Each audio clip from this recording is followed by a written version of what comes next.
यह है जो लगातार चर्चा का विषय बना हुआ है। उन्होंने कहा है कि नरेंद्र मोदी पूरा हिंदू समाज नहीं है और ये लोग हिंदू के नाम पे हिंसा फैला रहे हैं। यदि नरेंद्र मोदी हिंदू समाज नहीं है तो राहुल गांधी हिंदू समाज हैं। राहुल गांधी अपने आप को पहले सोचें कि वो कैसे हिंदू हैं, वो कैसे हैं। उनके परदादा फारसी थे, उनकी माताजी क्रिश्चियन हैं, उनके तो वो क्या है। वो यदि वो मोदी जी को ये बात करें तो वो क्या है, वो मिक्स हैं। वो उनका यदि डीएनए टेस्ट कराया जाए तो उसमें फारसी भी निकलेगा, उसमें क्रिश्चियन भी निकलेगा, मुस्लिम भी निकलेगा। पहले अपने आप को देखें कि वो क्या है। लेकिन बेदीराम को लेकर के लगातार अब सड़क पे आंदोलन शुरू हो गया है। लगातार जो आरोप लग रहा है, आपको क्या लगता है इसकी जांच होनी चाहिए? देखिए, कानून सबके लिए बराबर है। कानून किसी दल और किसी पद के कारण नहीं, कानून सर्वोच्च है। ये मोदी जी और योगी जी के सरकार में संविधान सर्वोच्च है। संविधान के दायरे में जो भी आएगा, चाहे वो कितने भी ताकतवर क्यों न हो, कानून अपना काम करेगी। ये सपा और बसपा के कानून नहीं है कि उस समय जो कानून के रक्षक को ही घसीटा जाता था। लखनऊ के राजधानी में पुलिस उपाधीक्षक जैसे अधिकारी को समाजवादी पार्टी के गुंडे घसीटते थे। आज वही पुलिस है कि आज एक पुलिस के सिपाही को आप केवल गिरबान पकड़िए तो उनका कलेजा निकाल देंगे। अयोध्या में मंत्री जी, एक आखिरी सवाल। अयोध्या और काशी का जिक्र लगातार सदन में किया जा रहा है। अखिलेश यादव हो चाहे राहुल गांधी हो, जिस तरीके से बीजेपी अयोध्या में हारी, उसको लेकर के लगातार सदन में जो प्रहार किया जा रहा है, ये सही है कि हम अयोध्या में हारे। अयोध्या में हम इसलिए हारे कि राष्ट्रवाद कमज़ोर पड़ गया और जातिवाद मजबूत हो गया। और हम लोग राष्ट्रवाद की बात करते हैं और कुछ लोग जो है जातिवाद की बात करते हैं। बस इतनी ही अंतर है और कोई अंतर नहीं। बात किया तो उपचुनाव भी होने वाला है, क्या लगता है कि उपचुनाव में आप लोगों की सीटें काफी चुनाव में दावा कर रहे हैं अखिलेश यादव कि हम जो है उत्तर प्रदेश में क्लीन स्वीप करेंगे? देखिए, अखिलेश यादव जी हर समय दावा करते थे। वो 2014 में मुख्यमंत्री थे, उनके पैरों तले जमीन खिसक गई, उनको पता नहीं चला। 73 सीटें भारतीय जनता पार्टी पाई। 2017 में वो मुख्यमंत्री थे, वो जो है समझ ही नहीं पाए और 300 से ज़्यादा सीट जो है भारतीय जनता पार्टी पाई। और 2019 में अपने घोर विरोधी बहुजन समाज पार्टी को साथ कर लिए। लोग कहते हैं कि पूर्व और पश्चिम कभी एक नहीं हो सकता। उसी तरह लोग कहते थे कि बहुजन समाज पार्टी और सपा कभी एक नहीं हो सकती। दोनों के नेचर में बहुत फर्क है, लेकिन दोनों मिल करके मोदी जी के लहर को नहीं रोक पाए।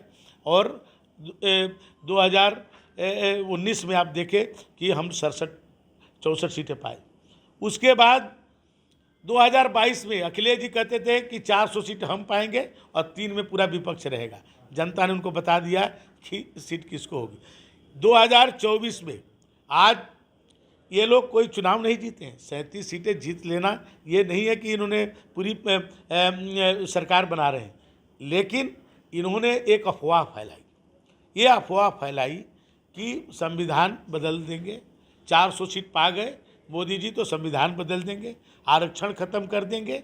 इस अफवाह में ये सफल हो गए, इसलिए इनको इतनी सीटें मिल गई। इनके तो लोग चुनाव लड़ने के लिए तैयार नहीं थे। इनके कितनी बार, दर्जनों बार प्रत्याशी बदले। एक एक लोकसभा आपको ऐसे मिलेंगे जहां पर इन्होंने दर्जनों बार प्रत्याशी बदल दिया। एक प्रत्याशी नहीं लड़ा, दूसरे को भेजे, दूसरा नहीं लड़ा, तीसरे को भेजे।